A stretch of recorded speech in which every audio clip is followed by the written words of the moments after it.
Fuel is the official podcast of the 434th Air Refueling Wing. Join us for airman connections, leadership insights, mentorship, and happenings mixed with some fun and humor.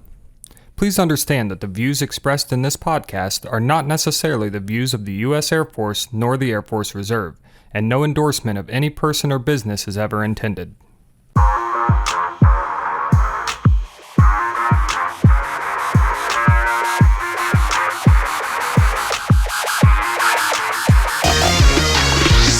Hey, welcome to the Fuel Podcast and the February 2022 UTA. I think we're calling this one Snowbit 22. So, Josh, you had an entertaining time getting here yesterday, huh? It was loads of fun, yeah. I'm a father-in-law drive the tractor in front of me with the plow so I could drive my luxury Prius through the snow. Yeah, Prius, smart choice on any other day. Yeah. Not so much this weekend. weekend. I drive 86 miles one way, so... So we, because of the snow and some sickness and some other things, we're a little late getting this podcast out, but hopefully you understand and it's some good listening for the drive home or something like that. It's a balmy 1 degrees outside, and I think we have a little bit over a foot of snow on the ground, and you still made it to the UTA, or you didn't, and maybe you said, you know what, my area just doesn't seem safe enough for me to make it out. And that's what we highly recommend around here is we highly recommend adulting at the highest extent possible. Whenever possible. So make those decisions, be smart. We appreciate you guys doing that when it comes to if you're sick or if the road conditions are not there. A lot of things happening. A couple chiefs retiring. We talked to Chief Scully last month. His retirement got pushed back due to COVID stuff. And so a couple of chief retirements this year, which you could see over 30 years on both of them of experience. I think over 75 or so years total experience that it's going to walk out the door. So we need you guys to be thinking about how we're going to fill those gaps in experience. And so today we talk with Colonel Wiltse, who's the MSG commander here, and we talk about how sometimes our career goes right, and sometimes it takes some turns that we're not expecting, and how to make it through those, and kind of the mindset to have to make it through those unexpected turns. So we hope that you have a great UTA, and we hope that you enjoy this conversation with Colonel Wiltse. So I'd like to welcome Colonel Wiltse. Thank you so much, ma'am, for taking time out of your busy schedule. I know we go to a lot of same meetings, so I know you're jam-packed, but thank you for being here. My pleasure. Looking forward to the conversation. Yeah. So how long have you been here at Grissom? Got here Labor Day weekend of 2019, about 3 days before the air show. First air show here in 17 years. So it was my welcome to Grissom air show. I appreciated that very much. Yeah. And, have loved every minute of it. Started here as the maintenance group commander, and then just through a chain of events, ended up as the mission support group commander, and love my job, love what I do. Yeah. So that's the difference. They bring you here and they throw an air show and it's nice weather. They bring me here and I got COVID and it snowed. So it was, some people win, some people don't. Yeah, you get what you deserve, I think. So, so before that though, you've been a group commander prior to this, correct? I have. Yep. So started, my first squadron command was at Dover when we stood up the C-17 maintenance squadron at the reserve wing at Dover. So most of your time in maintenance? Were you a maintenance officer? Yep. Commissioned as a maintenance officer, went to Chanute Air Force Base in Rantoul, Illinois, long since closed for maintenance school back in fall of 1989. And was out to McCord for my first duty assignment in February of 1990. Spent the majority of my time in maintenance until 2008. And we'll get into more of the story of the transition here in a little bit, but at that time, the logistics readiness squadron commander position was open at Dover as an ART, and had been a TR prior to that. Took that ART job as a LRO, and then lived in that world for a while, mission support group, and then back to maintenance group, some staff time, which having both maintenance and mission support worked out to be a fantastic blend. And then here is maintenance, and then switched to mission support. So definitely been bounced around. Man, all over the place. So 89 too, Josh. Where were you at in 1989? Kindergarten. Not born? I was not a thought. Yeah. Well, okay. I was probably a thought, but I definitely was not born. Yeah. So it's great. I love the fact that we have the different generations serving at, and I didn't realize I would love it that much when I was an airman, and I couldn't stand that, I couldn't relate to these older people that were, my instructors or whatever. And now I look at it, I'm like, it's so great having, because there's another generation behind you. There is. Like you're not even the lowest generation that's serving right now. So I love that. And we represent 4 decades, right here. So that's crazy. Kids? 2 kids, grown, both boys. I have one who is works as a therapist guide for an outdoor therapy program in Utah. And then, awesome. He loves what he does. He's an outdoor kid. And so he takes troubled young adults and with the team that he works with, and they take them out to the woods and to the mountains and teach them how to be good teammates and team builders and confidence builders. And he loves what he does. And then the other one is, I really do have a rocket scientist for a son. He works for Northrop Grumman on their Cygnus rocket mission launch team and lives in the DC area.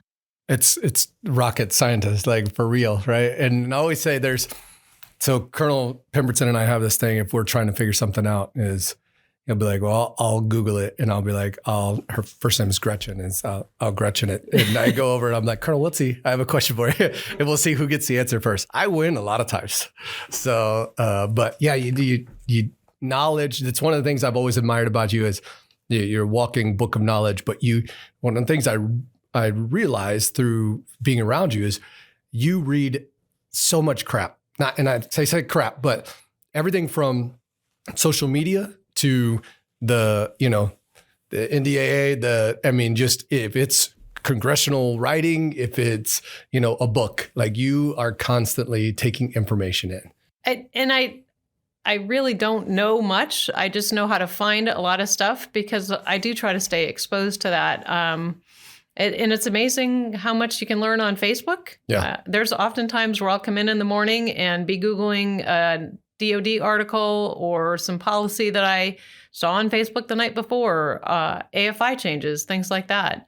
And hey, is everybody aware of this? Here's the article that goes with that. And it's because I've heard it or seen it somewhere in passing. And I think it's important to share. And you've got a lot of your academy classmates and stuff are in positions that have knowledge of the things that we want to have knowledge of, right? So a lot of my academy classmates are retired and enjoying their seasoned part of their life. I'm one of the last few holdouts, I think, still in uniform. I have a few general officer classmates who are still in, but I think we're probably down to under 20 who are still in uniform. So let's talk about that. So general officer, you have people that were in your class that are general officers, right? Absolutely. So GOs and you've done very well for yourself here. And no complaints. But was that a goal of yours to go GO, or was that just something? What do you feel like that capped there? Like how do we get to this point for you for your career? I would say it was never a goal. It was an opportunity that door opens as a colonel at about the 3-year point into your time as a colonel. The Reserve Brigadier General Officer Screening Board process opens. It's much like any other promotion process, except for it's one step of 4. Yeah. So your records go before a board. You write a 2-line push statement. It goes in and it gets reviewed by a board, and you either make the list or you don't.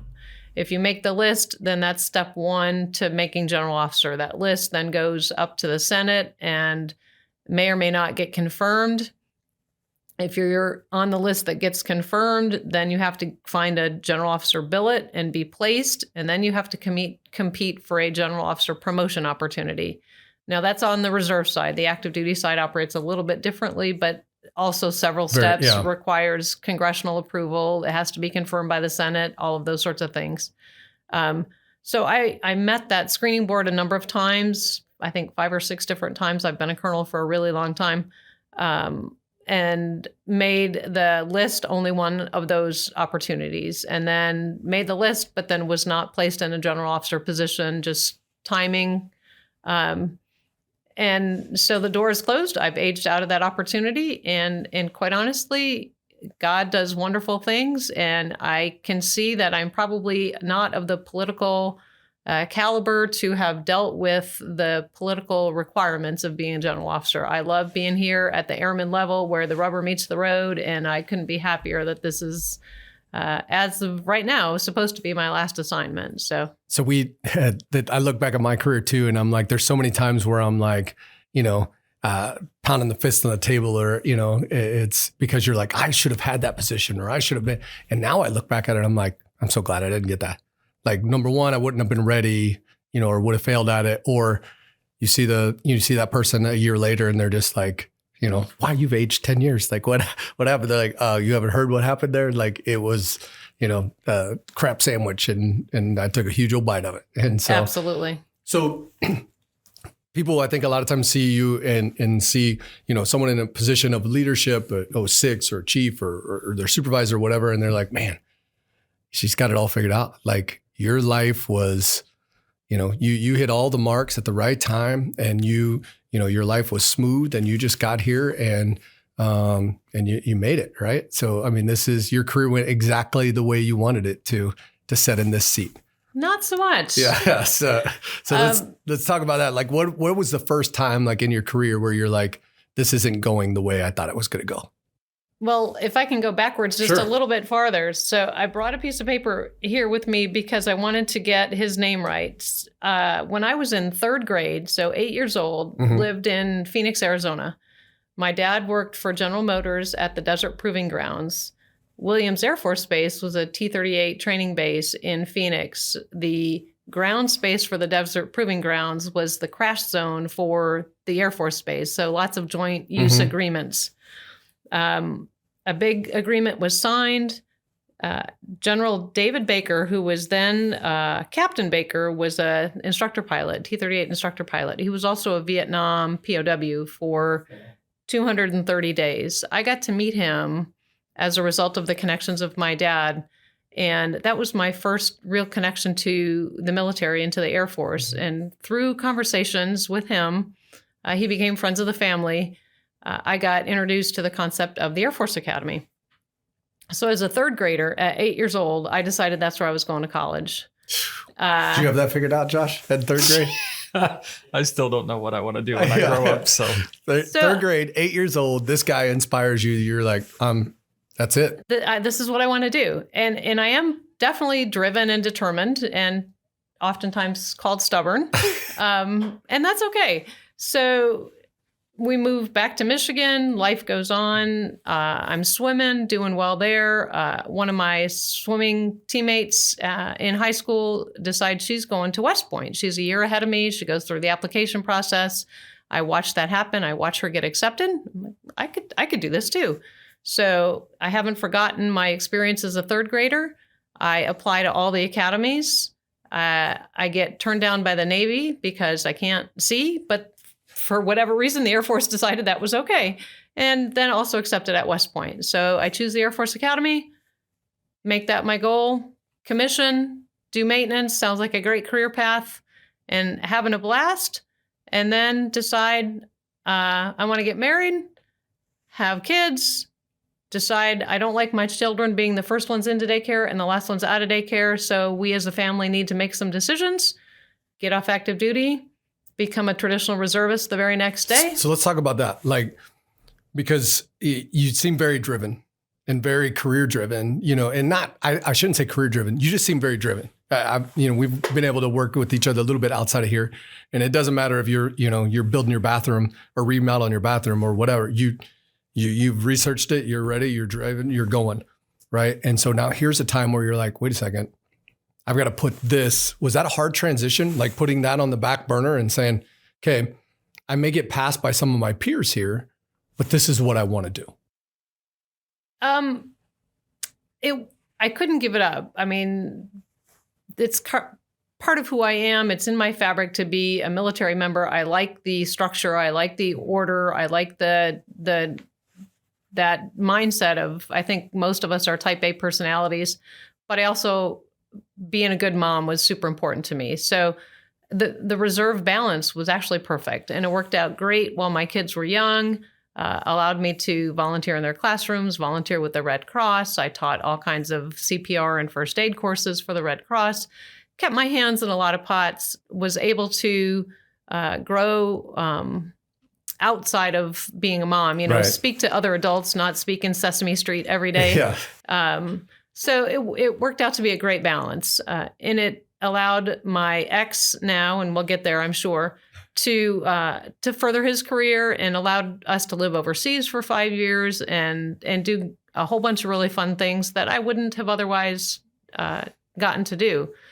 When we got our orders to the Azores, for instance, we'd never heard of the Azores, had to get out a map, but wouldn't trade the experience of living on an island in the middle of the Atlantic Ocean for anything. Yeah. So you go reserve, and then you had a IRR stint there too, right? I did, only because when I left active duty, I was at McClellan Air Force Base in California, yet another base that's closed since I was there. Yeah. And there was a reserve wing right across the street. So that was super easy. Pick up my pencil, go to a new desk. And then we moved to Ellsworth in South Dakota, and there was no reserve wing. So I didn't know how to be a reservist in any other way than to be in a wing. Yeah. I tried Wyoming National Guard. I didn't know anything about the IMA program, tried to figure that out. So in the process of having my second baby and not being within 500 miles of an actual reserve wing, I just didn't know how to get there from here. So I ended up not getting enough points for 2 years while I was raising babies and being with my then active duty husband at a place in the middle of nowhere. So it is what it is. Those 2 bad years, if you will, are on my record.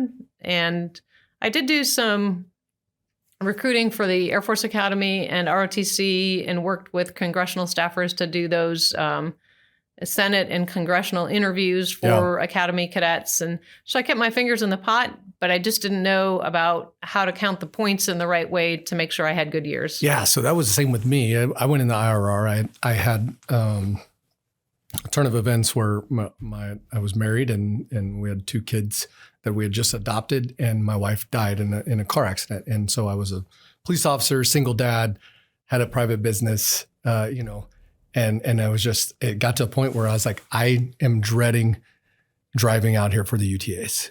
And I always said that if I dread going there, that I would stop. And so luckily for me, I had a chief that said, actually General Bradley, who was in the Air Force Reserve chief at the time, he called me and said, hey, I don't know if you know who I am. I'm like, I sure do. Yes, sir. Just so happens I do. And he's like, I heard you're getting out. And I said, yes, sir. I apologize, but I just can't handle it. I can't handle everything. And he said, I get it, but I'm going to ask you to re-enlist and go in the IRR. And I'm like, I don't know what you're talking about. Mm-hmm. Like, I didn't know what the IRR was. I didn't know. And he said, he called me son. He said, son, I'm just going to ask you to trust me and go in the IRR. And I said, I appreciate it, but I don't know. I don't think I can. And he's like, okay. He goes, well, now it's no longer a suggestion. I'm telling you, he goes, the reserve is going to need you at some point, and you're probably going to need the reserve. So I said, I'm asking you going in. So I didn't know anything about the IRR either. So I have 3 bad years on my record, that are in there, where 1 year even it's, I had like 38 or 40 points. And then on the other end, the year coming out, I have like 30 points or something. And I'm like, why didn't somebody tell me like to get these points? And so, that was probably, for you, probably the first time your career vectors off of, maybe where you wanted to go or what you want to do. And so you're in the IRR, you're in Ellsworth, you're married, 2 kids, then what? So off to Maxwell. My ex got selected to go to ACSC in residence. So the 908, the 130 wing is right there. So I walked down the street. Hi, I'm here for a year. Can you use a new maintenance officer? Yeah, we're prepping for an ORI. Come on in. We'd love to have a new person on the team. New eyes will be great. So my older son at that point was in the pre-K school, DOD school on base. I go over to the daycare on base, the CDC, and enroll my younger one in drop-in care, and was able to use that when I wanted to do drill time. So ended up with a number of points that year, and then off to the Azores we go. And by this time, I've started to find a mentor, a colonel at Scott Air Force Base and AMC headquarters.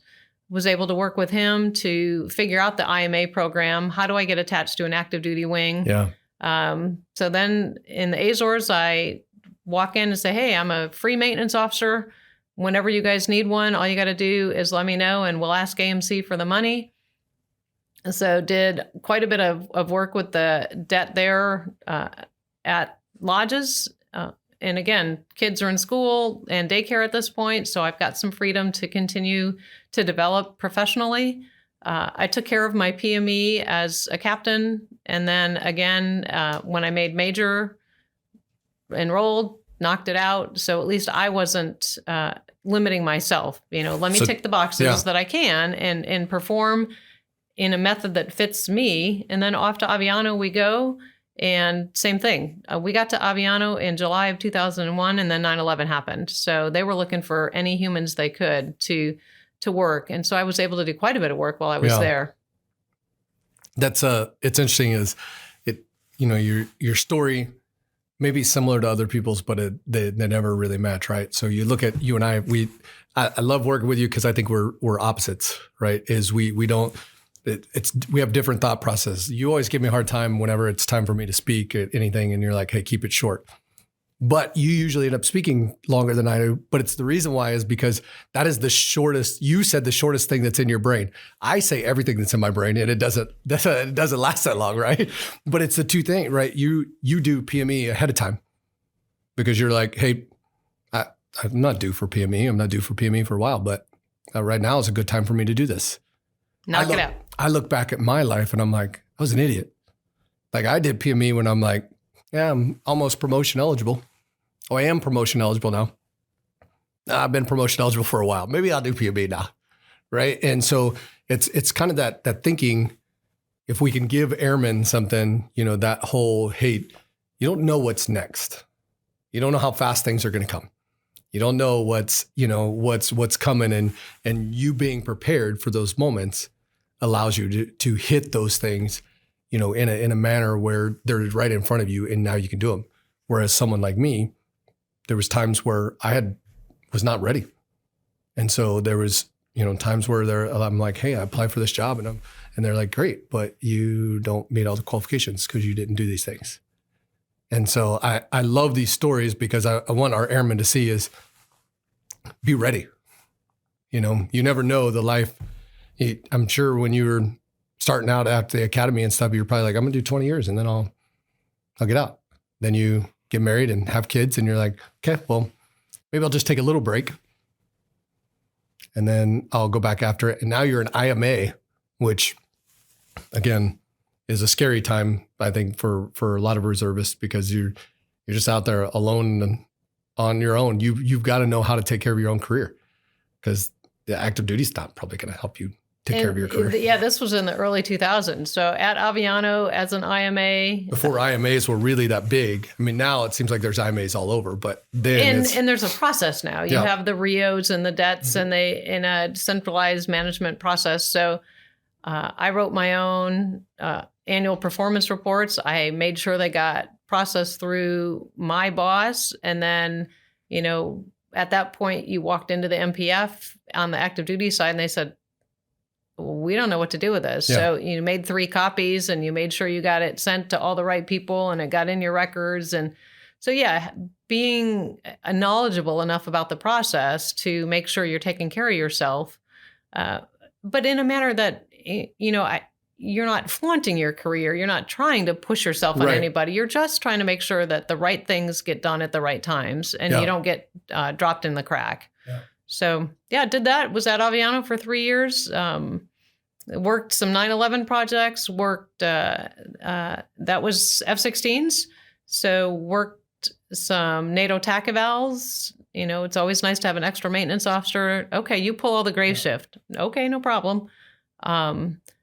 hot pit refueling F-16s had never been done at Aviano. So you need somebody to walk down and have coffee with the Italians because they actually own the installation. And you probably speak. I spoke Italian, or at least enough Italian at the time. How many languages do you? Well, I minored in Spanish in college, and then I lived in Portugal for 2 years. So I was able to understand a fair amount of that, and then moved to Italy. And in Italy, I actually put my kids in the Italian public school at the end of our street. Yeah. So they were completely bilingual kids in 4 months. And as a result of having to help them with homework and work with their teachers, we had a tutor. But I picked up the language pretty easily. It's just, I had a gift for being comfortable in languages that aren't native to me. And so. And you raised rocket scientists. So I kind of feel like that's something to be said there. Like, this isn't rocket science. It actually is. Like, that's how you get to it. Like, meanwhile, that's my oldest likes to say is when someone's like, do you speak Spanish? He's like, I barely speak English. Like, still trying to master that. Like, so that's our household. Like, so in Italian school, like, yeah, I love that assignment. Great opportunity, tons of travel. Would never trade that experience for the world. And again, exposed to different aspects, spent some time at the command post there, some time in XP there. So saw a little bit, got exposed to more than just a soda straw of one base and one job. So then after Aviano, Travis, and a maintenance officer there still, but again, some staff work there, working different projects with the active duty wing, and then Travis to Dover. Came in to stand up a new squadron, hired as the first squadron commander of a new squadron, which is super cool opportunity. Yeah. In the lineage for a squadron, my name is the first commander. So you're the best of the worst that they've ever had. Absolutely, right? You're absolutely the best of the worst. The best and the worst. Yeah. And that's what happens when you get to be first. That's right. So, and was able to put together a phenomenal team, had an awesome chief there, built our team from scratch, handpicked the maintenance team from the other squadrons while we put this one together. Had a 3-way change of command while we furled one guidon, unfurled another, and moved all the deck chairs around. So pretty cool opportunity. And then got divorced, needed a full-time job, needed insurance, tried to figure some things out. And the vice wing commander, Dave Wiest was his name, came up to me and said, the LRS squadron commander position is open and it's an art, so that'll give you the things that you need. And I said, sure, I've never been a logistics officer in my life. He's like, you'll figure it out. And I said, are you sure, sir? He said, you'll be fine. So I said, all right. So I went and talked to the mission support group commander at the time. And she said, give me your resume. I had never built a USA Jobs resume before. So I said, do you have some examples? Got a few examples from folks, built my 7-page USA Jobs resume. Some miracle, I got qualified for the job. And 2 weeks later, I now have a full-time job, insurance, in a squadron that I've never even spelled before. And I'm learning how to do sorts and arts and reports and all about our UTCs and how to get folks deployed and prepping for an ORI. So what age were you at that point? So that was 2008. So let's see, 2007, I would have been 40. So 41-ish, yeah. So here you go from 3rd grade little girl, right? And you get this picture in your head and you're like, hey, I'm going to be someone, I'm going to go to the academy and I'm going to have a career in the Air Force. And you're like, okay, 3rd grade girl, does she lay out, hey, I want to go this, and then I'd like to take a stint where, maybe have a couple bad years to where I don't get credit for those, right? And go in the IRR and maybe can't find a place to even serve. I want to serve, but I can't really find a place to serve that meets my lifestyle right now. So you take those a little out, and then it's, now I'm going to go IMA where I don't really have like you said, you've got to seek out a mentor and you've got to learn all this stuff, or your career is pretty much just going to be exactly where it's at, is in that spot that you're in. To, you bounce all around the world, and now you end up, hey, I'm sitting here, I'm divorced with this experience on the backside of and I need a job, insurance, and I like food with my meals, so I need a paycheck. is that how you planned it out? Like you looked at that and you were like third grade, like, man, I hope all this happens. Like you wrote that out. Like, are you going to pull out a piece of paper that's like, this is what I wrote it. It's exactly how I thought. You know, God will always laugh in your face when you tell him you've got a plan. Yeah. So what I was kind of waiting for the piece of paper to come out. Yeah, there was part of me that was like, this could backfire. Yeah. So how do you, we've got airmen on the space that are going through that right now, that may be faced with a divorce, maybe faced with, losing a job outside of here. I mean, I could say one of our first sergeants had a job before, this whole thing happened and lost it because of COVID and stuff. And so someone's faced with something right now. Like, what's the advice you give them to those that are in it, but then also those that haven't hit that yet?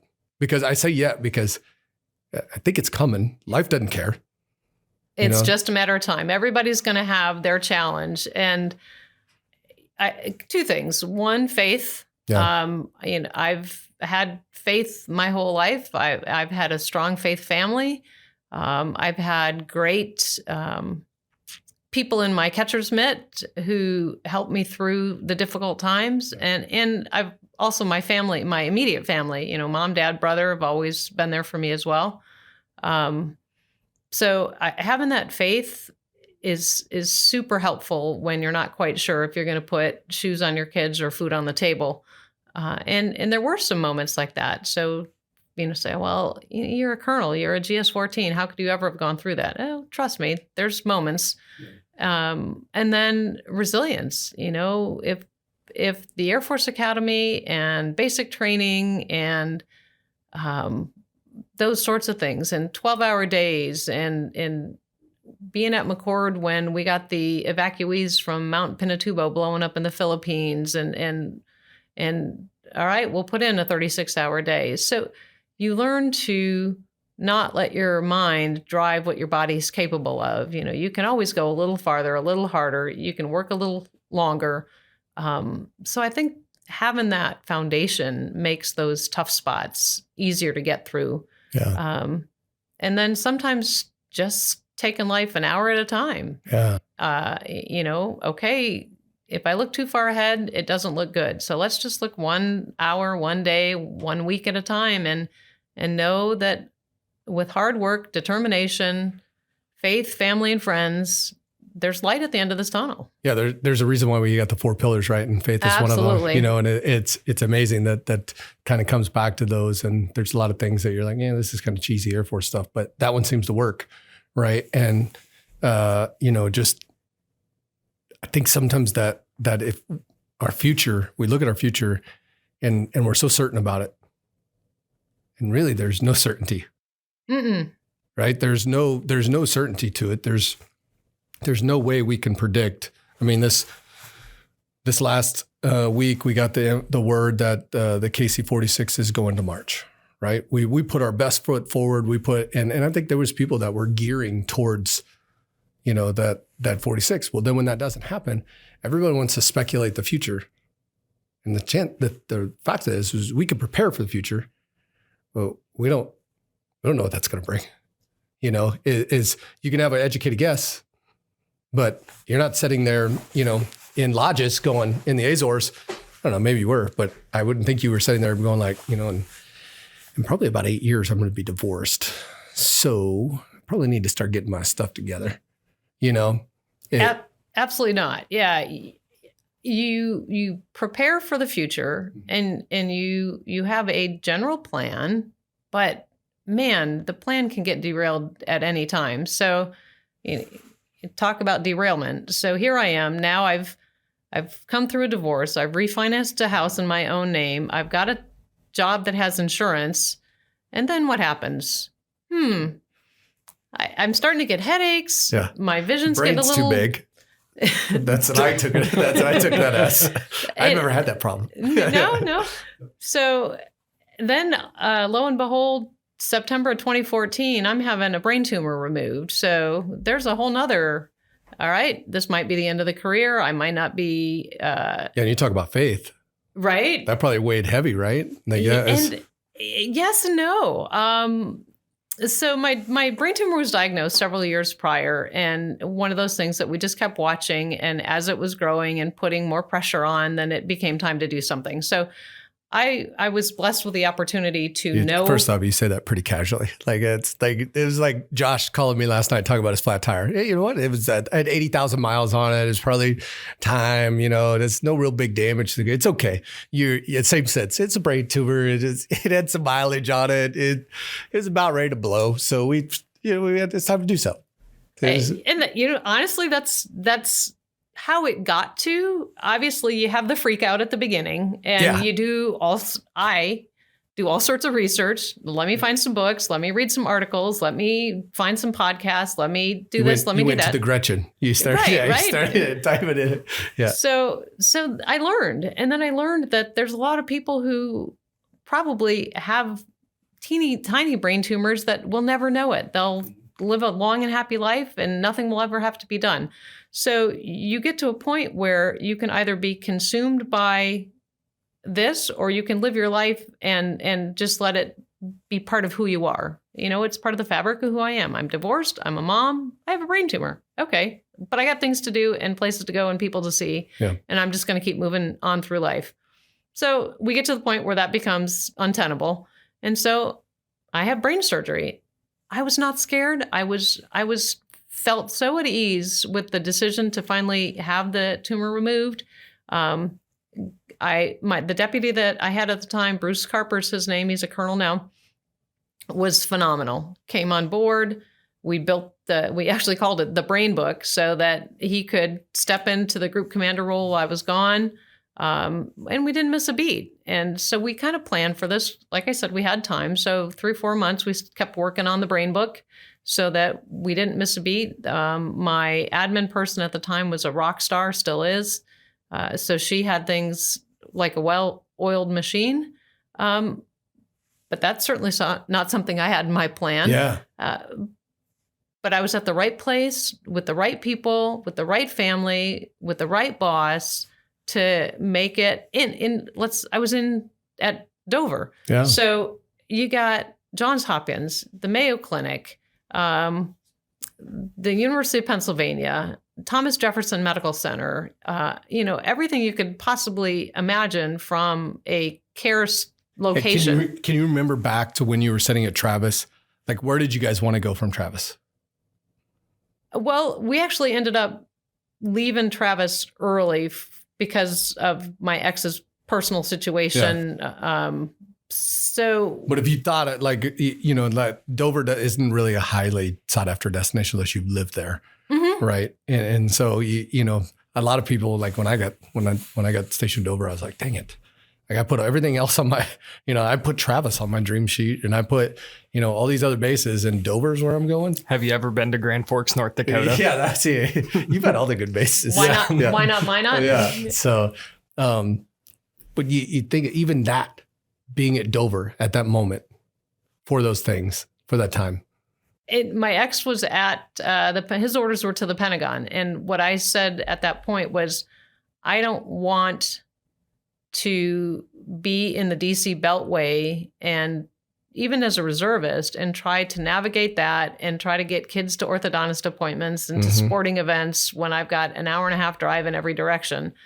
So that's when I actually sought out Dover and said, well, let me find some place close. We were kind of in the process of separating anyways, custody of kids, all those things. So Dover actually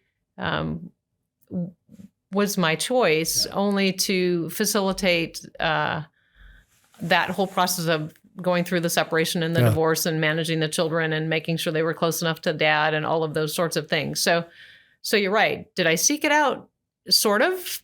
But man, again, I don't think Dover's anybody's choice until you get there. It's a great gym, location. It's a great little nice little place to be. It is centrally located, which is amazing. You can do a ton of stuff from there. Which I'm finding out Grissom is also. So I look at this and I'm like, it's one of the things you and I have talked about is building airmen that are, I feel like we both have lived pretty resilient lives, but I tell my kids this all the time, and I tell the airmen this too, is I want airmen that are more resilient than me. Mm-hmm. If you're just as resilient as me, then it's not going to cut it. Like you need to learn from my mistakes. You need to learn from my life experience and the successes that we've had along the way on ways things have gone. And I want you to be more resilient than me. And so, again, you lead the MSG and you teach the flight leadership course and the flight chief course. How do you build that? How do you build another Colonel Wiltse? And I think you're like me. You're like, don't build another Colonel Wiltse. Like, not that I'm saying that. Me, right? I'm saying like, don't build another chief right? Parts. But it's how do you build someone that you're like, okay, this is a better version of me. God, all I can do is be my authentic self. Yeah. Talk about my story. I've not ever tried to hide the ups and downs of the things I've gone through. I have a passion for teaching. As I mentioned, I taught a whole bunch of Red Cross courses. In my TR time, looking for work, did some substitute teaching at the junior high and high school level. And then the opportunity to teach the flight chief course. Those are things that have always interested me. Yeah. So if I can share, then I guess I feel like I've done my job. If I can learn and then share, then I've done all I can to prepare to build people better, up yeah. and prepare folks for what comes ahead. There's a great program out there, Storytellers. I don't know if you've been a part of that, but it's really just what we do here on this podcast. And that's where you get together with people that have been through stuff and they tell their story. And it's amazing the resilience that it builds in someone else, because someone's going to hear this and they're going to be sitting there and be like, I'm going through a divorce. And, I'm wondering whether I'm going to make the bills or put food on the table or whatever, someone's going to be out there and be like, I have headaches, maybe I have a break tumor. No, that's it, but it's someone is going through something right now that they're looking for that resilience piece. Like, I don't think I can make it right now. I don't think, and I think what you said earlier, something I found out and something I think you found out early too is, man, we're capable of way more than what we think we are.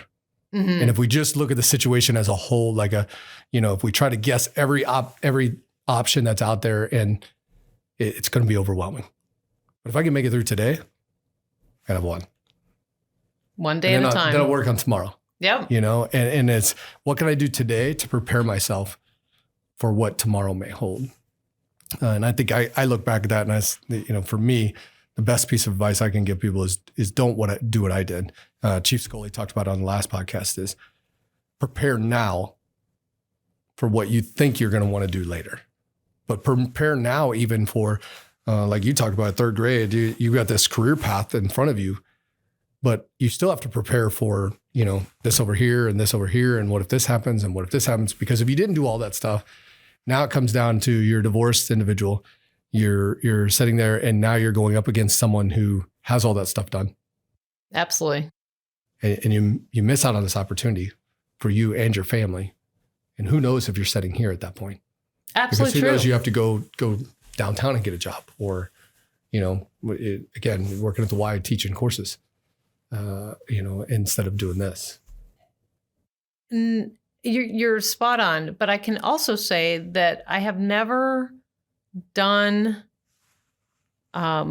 something that for the sole purpose of making sure I was ticking the box. There was always something I either wanted to do or interested me. One of the things you had to do at the time that I did it to make major was have your master's degree. Well, a lot of people signing up for Embry-Riddle's correspondence masters, military, right. That's not what I wanted. I wanted something that I found interesting. So I did a master's in engineering project management. So that to me was where my interest was. My undergrad is in ergonomics engineering. So while I've met all the requirements, typically on the earliest timeline that I could, it's also because I Enjoyed cared about the subjects. ACSC, I could say, was probably the one that was just ticking the box because that was just painful. Yeah. But Air War College, I actually found super interesting. And then I had the opportunity to do the 40-week joint PME class run out of Norfolk. That's a class that I learned a ton in and wish I'd have done 10 years earlier. Yeah. We talked the other day about the RSSB, all those short classes. Going on my vector, just picking up one of those 2 or 3 day classes. Yeah. So I did leadership today and tomorrow, and I've applied for a whole bunch of other ones. Unfortunately, I keep applying for the NATO Oberammergau classes. I never get selected. See, those classes intimidate me a bit. You? No, not at all. Yes, of course. I even see the acronym. I'm like, I don't even know what that is. Yeah, I know. I will never get this right. I'll never be able to put it on the resume because I can't remember that many letters. See, and I'm just the opposite. I'm like, I wonder what that is. Yeah. Let me throw my name in the hat and see if it sticks, Yeah, and I love that too is I love how comfortable you are with you, right? There's the times where you nerd out on stuff and it's, and I'll be on the other side and be like, nerd alert. And you're like, yep, yeah, absolutely nerd. You push your glasses out. You're like, I nerded out on this. This is my thing. I may have spent 4 hours on this last night, but I did. And this is the information I got. And, and I love how that, and you can walk in a room and I think people are drawn to that is the fact that too, is you stay true to who you are. Colonel Pemberton and I talked about it today. We're going through some stuff and fighting some fights. And, he said, hey, Chief, you got a little more of your career left than I do. He's like, why don't you let me? And I said, sir, I don't know if I want to continue a career if I can't look myself in the face and say, or look myself in the mirror and say, I'm not comfortable with who I am.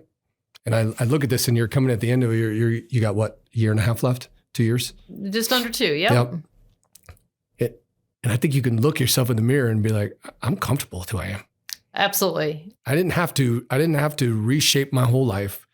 I didn't drink the Kool-Aid so much that I lost track of who I was. There was times where I stood up to, Big Blue and said, this isn't fair and this isn't right for airmen. And there's times where I've said, hey, listen, I know this doesn't seem fair to you, but big picture wise, you need to do this. If you want to continue service here. I think you're spot on. And we talked about the path to general officer and the fact that I'm not on it. So there you go. Yeah. And I'm superbly happy with the path that I'm on and the deviations that my path has taken. And it wasn't meant to be because sometimes I am a little bit on the vocal side and I do have opinions. And I think that our airmen deserve folks who will stand up and support them that way or give them the honest truth when they need to hear that too. Yeah. So I right now, you're sitting here, you're 2 years retirement, and you talked about how you love this. And since you were, 3rd grade, right? And been in my blood a long time. And you're about to walk away. Like, what's that feel like to you? And for, I guess maybe put in perspective, you got an awesome fiance, Gary, who I've never met anyone who's had a bad thing to say about the guy. Like he's amazing dude. He's one of our key spouses, just can talk to you about anything. And if he doesn't know, he's interested, whatever you have, information you have that he doesn't know about, he's interested. So I love it. So what's this look like for you? Like, there will definitely be a void that has to be filled. I mean, I'm a person who has to be engaged with people on a regular basis. It surprises people to know that I'm an introvert because I do recharge at home by myself, but I do need that interaction. So that there will be some sort of giving back, whether that's volunteering with veterans coalitions. I'll be moving back to Michigan, actually living with Gary for the first time, more than 2 or 3 weeks at a time. So he may be like, tell me about this IMA program. Like, how do I, you've never been in the military. Well, let's say maybe I'll start.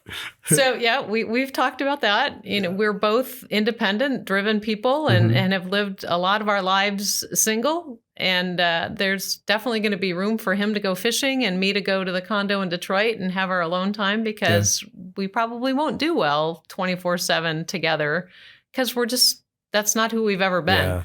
Yeah. My parents are approaching 80 and will need care. My parents live in a ginormous house on log cabin, right?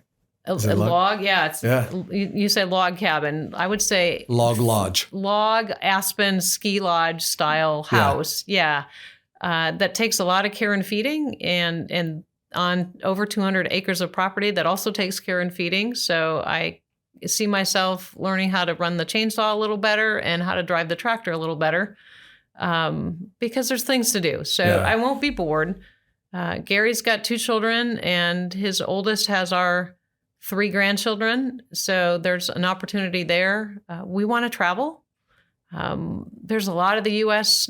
that I haven't seen. There's a ton of national parks that we have to tick off our list. So I don't see us sitting still a lot.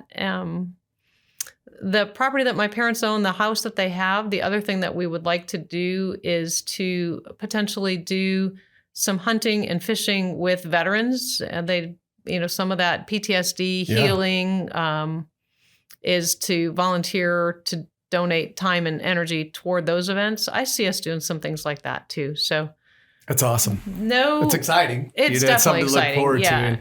And definitely not sitting there of, retirement. You're going to sit around and read a book a day or, stuff like that. I'm sure you probably still will.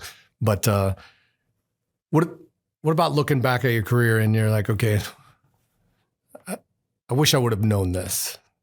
Is there anything like that, like any piece that you're like, man, if I would have caught this a little sooner, if I'd known this a little sooner, that probably would have helped me out a lot. I guess the only thing that I could say about that is that things that seem important at the time when you have hindsight aren't so important. In the things that are important, the military does so well. When it's time to launch aircraft for Desert Storm, or it's time to rally after 9/11, or it's time to respond to Katrina, or whatever that is, or our medical response to COVID, and our ability to rally volunteers. We do that so well. But I think we sometimes make the simple things far more complex than they need to be. Sergeant Palo will kill me, but something is like records management, with the rules and the file management, and we spend a lot of time making things more difficult than they need to be. And I think as a young leader, you can get wrapped up in those details and not focus as much on the bigger picture. And if I could probably redo anything, it would be to just learn earlier how to step back and have a broader view. And I think that's just something we all develop over time and maturity that you don't necessarily see. You see life through your own soda straw when you're a lieutenant.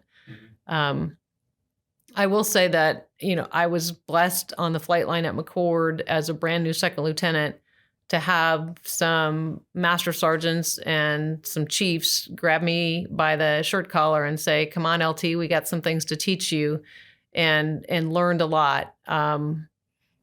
Tech Sergeant Ed Bagley was a hydraulic troop on 141s, and he took me up the inside of the 141 T-tail to look at pitch trim actuators when I was a lieutenant on grave shift. Those are moments that helped shape me very early on, and I'm super thankful I got those opportunities. I think back sometimes and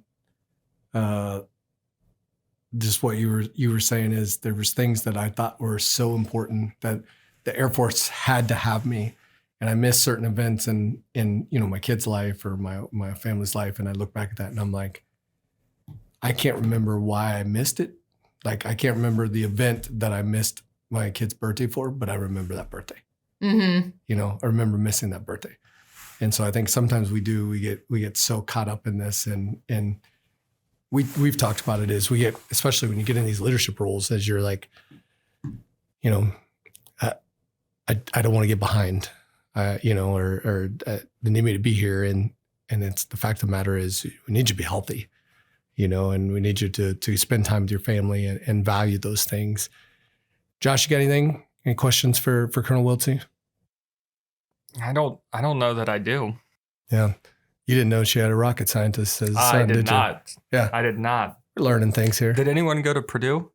No, Purdue. Well, My they're rocket scientist. What are my you talking rocket about? scientist They is just a go to University of Purdue. Michigan graduate. So we follow Big Blue at our house. Ooh, Yeah. Well, at least you had a good football season. Yeah, went to the playoff. So Football, hockey, great hockey team Yep. right now. Basketball's coming around. It's not bad. Yeah, I got a couple good little rookies on their team. So one of the last things that we do here is we talk about what we're loving. But before we do that, I just want to say thanks. It's been a lot of fun getting to know you. It's been a lot of fun working with you. I love having conversations and bouncing. I know that I can bring a perspective, and as soon as I do, your perspective is going to be different. And sometimes they match up, and sometimes they don't. And I love that.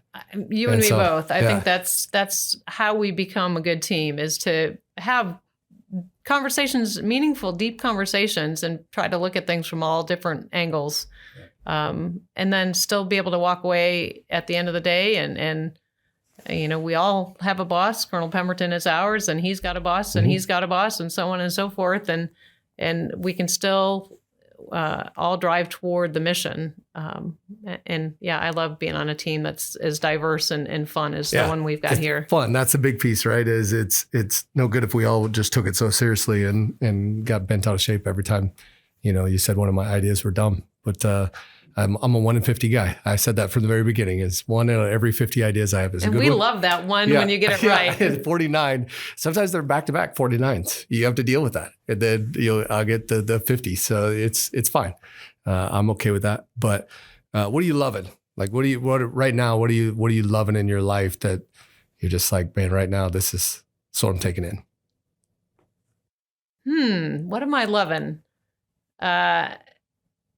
Well, I just ordered my kitchen cupboards. My little house in Peru was a foreclosure for a number of years, and then lived in for a couple of years. And we bought it with the intentions of flipping it and selling it. So kind of getting excited to start the demo on the kitchen. That'll be the spring project, and put new cupboards in, and that'll be kind of the last hurrah for the little house. And then I'll have it for about a year, where all I got to do is enjoy it. Is live in it. Yeah. Is live in it. Yep. So I think that's kind of my focus right now, is, you know, getting excited about starting to rip down some old project cupboards. Management, you know, like the whole, you know, that's right up your alley. I like thrive in project management. So, you know, starting the spreadsheets and working through the what haves. And I need to do that. Yeah. Then my kitchen wouldn't sit unfinished for like 3 years. Yeah. Right. You're just missing one cabinet. Still trying to visualize it. That's what I like to say. Just still trying to visualize it.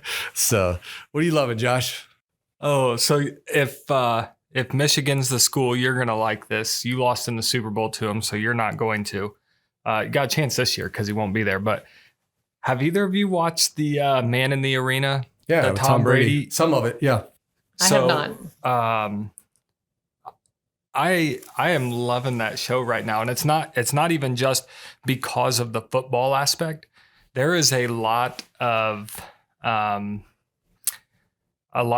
like Tom Brady's outlook on leadership and leadership skills. That is, like, I'm watching this for football, and 30 seconds in, I'm like, holy smokes, this guy has gone through enough, learned enough from other people to be an incredible leader. And some of the stuff he says really related to some of the stuff we were talking about today. He's talking about, you know, you get to the fourth quarter of a game and you're down 10 points. And what are you going to do? Are you going to look back at the first quarter and be like, oh man, I wish we would have, or we should have, or the refs didn't, and he's just like, no, how are we going to make this better as a team?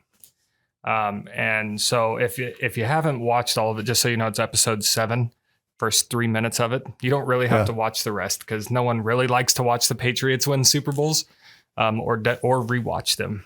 But a lot of those episodes are just a lot of, I feel like there's a lot of value and some leadership skills and some of the stuff that he talks about if you're able to apply that. Yeah, I love all those things that you can apply to life, the lessons that you can learn that, and you start looking at it and you're like, well, it's not much different than what we do. He had to take the same approach we have to take, to get where he's at, to be successful where he's at. It helps with a lot of extra money though. He makes money. Yeah. He makes more money than we did for sure. We've had a lot of virtual UTAs as a result of COVID, and those kinds of things, podcasts, TED Talks. I love some TED Talks. Are excellent opportunities for us to build resilient airmen and expose them to things that they might not be looking for. So if we can, put tools in that toolbox for supervisors to say, okay, let's watch this 10-minute clip of this particular show, and then let's talk about how we can apply that to ourselves. Those are awesome opportunities. I always say, anytime I get an opportunity to speak at the beginning of a course, I usually say the same thing, and that is, you get out of it what you put into it. And I think it's the same way with life and your career and, all those things is, if you're willing to put, a lot into it, you're going to get a lot out. If you're willing to overcome those things, if you're willing to overcome the deficits and, the fourth quarter comebacks there's a lot you get out of it. And it's so. I was just hoping you weren't going to bring up the fourth quarter comeback from. Yeah. 13 seconds with Patrick Mahomes. I don't know if you've seen that, but the guy. I did. I saw it. So, I've got it on my phone. I'm getting a shirt made. So. Well, that's all right. I still have by the time this podcast airs, they'll be playing in the Super Bowl. So, or they'll be scheduled to play in the Super Bowl. So. For me right now, I am loving where we're at in life. It is an unconventional path that got us here to Grissom. But seeing the growth in my family and the growth in me and meeting people and, I got an 18-year-old boy that's getting ready to graduate high school. And so, he had this whole same thing, had his whole career planned out in front of him. And then, now he's looking at the railroad and they're, after him to be a conductor now. And so he's for first time, he's like making adult decisions. Like, I'm like, hey, here's a job where you can make, quite a bit of money and have great benefits, or you can go to school and then have the potential to make money. But you got to decide that. Like, mom and dad aren't gonna. And so he's, wringing his hands at home. Like, these decisions are hard. I'm like, good news is they continue for the rest of your life. Like, even my little guy, he's in 7th grade and into wrestling, and we're hitting the state tournament this weekend, and he's wringing his hands because he's like, I don't know how I'm going to compete. And I'm like, man, but it's that competition. It's the being able to compete and that really drives it. So I'm loving that. And just gave blood and got to eat lunch with my wife. So I'm loving where we're at right now. I think we're in the right spot. And that's when you move around a bunch, and sometimes that's a hard thing to see is, am I in the right spot? But if I can say one thing about loving where we're at and loving having you on the team is, I mentioned that I'm an introvert at heart and I rejuvenate kind of having alone time. You can walk into the supermarket, the shoe store, whatever, and you walk out with 3 new friends everywhere you go. I tend to walk in, do my thing, and leave and talk to as few people as possible. When I am in a space, I guess, where I'm comfortable or where here at work, I'll talk to everybody. And I really do enjoy talking to people. But in those kind of environments, I guess my goal is part of that rejuvenation for me as an introvert, just to get in, do my thing, get out. And you're one of those people, I think, that thrives on that connection with people and that extroverted nature of in line anywhere, and you have 5 new friends. Yeah, I reach a point. Leah hates it. I think she's getting better. Like, she now accepts it and everything. But we used to almost drive 2 separate cars to church and stuff, because if there was anybody new, they were like, Dad's gone for a while. Like, how long are we going to be here? When Brady started driving, it was a lot of times Leah was like, I'll just drive home with them. Like, I'll see you later. So, but, and there comes a point where I'm like, I'm in the same boat. I need to recharge and I don't have the energy to, but have found that, and I say this a lot on this podcast, is helping other people. There's nothing else like it. And I don't know how to help them if I don't know them. And it's just, I drove from here last night down to a buddy of mine that was hurting and just showed up at his house and said, come on, man, we're going to go get some coffee. And his wife's like, what made you just show up? Because he needs this. And I'm like, I just heard it in his voice and we're here. And I tell you, it's those moments are just so rewarding, and being here is so rewarding, and being able to do those things. So I love it. So thank you so much for sharing your wisdom with us. Always fun to have you around and have conversations with you. And thank you on behalf of the Airmen of Grissom for all that you brought here, for the leadership courses, for the leadership, for the diversity that you brought here, for the experiences that you brought. And I tell you, I think it's usually a race when someone's going through something, is who's going to get there first. And I love that you're one of the first ones in line to get there to help someone out. And so I appreciate that. I value that in a teammate, in someone that I look up to as a leader. So thank you. Thank you for the opportunity. A great conversation, and working in a team that is as tight and as family oriented as the team here at Grissom is, it certainly makes it easy to help each other out, and glad to be part of who we are. All right, that was a fun conversation. Always a good time sitting down with Colonel Wiltse. I appreciate her so much. We talked about it briefly in there, but the news came out that March was the preferred base for the KC-46 in this round. And so even though Grissom was not named as the top choice, we were named in one of the top 3 choices there. And there's still some economic studies and some other things that have to be done at March. And so it's not likely, but it's possible that the KC-46 still comes here. But we are planning and ready for any mission, and looking for more missions to take on here at Grissom. And so as we had this conversation, and as we go throughout our careers, it is great to plan for a path forward. It's great to plan that, hey, I don't ever plan to leave Grissom. I don't ever plan to, go outside here, go to Africa, or go to any of those things. Believe me, I did the same thing. But what we'd like to get better at is a mindset that says, even though that this is my plan, how do I plan for alternates? How do I plan for those unexpected things in life, whether it be a divorce or maybe a new marriage, or kids that move to a different area? How do I plan for those things, and how do I set myself up? And I think the easy way is that this is kind of the DT board season for officers and enlisted, is start looking into how do you meet your career field's development board. How do you do that? How do you get out there to where someone else can look at your records and say, hey, here's what could be happening? And then also, just, it's a good rule of thumb to have that in your own life, is never be too invested in just one single plan. Always be able to adapt and overcome. And we talk about that, be ready to put your mask on first, and then start helping those around you. And so we appreciate you guys. We're always here to help. Hopefully this podcast helped you a little bit through things, and be respectful to each other. And we can't wait to see you out there.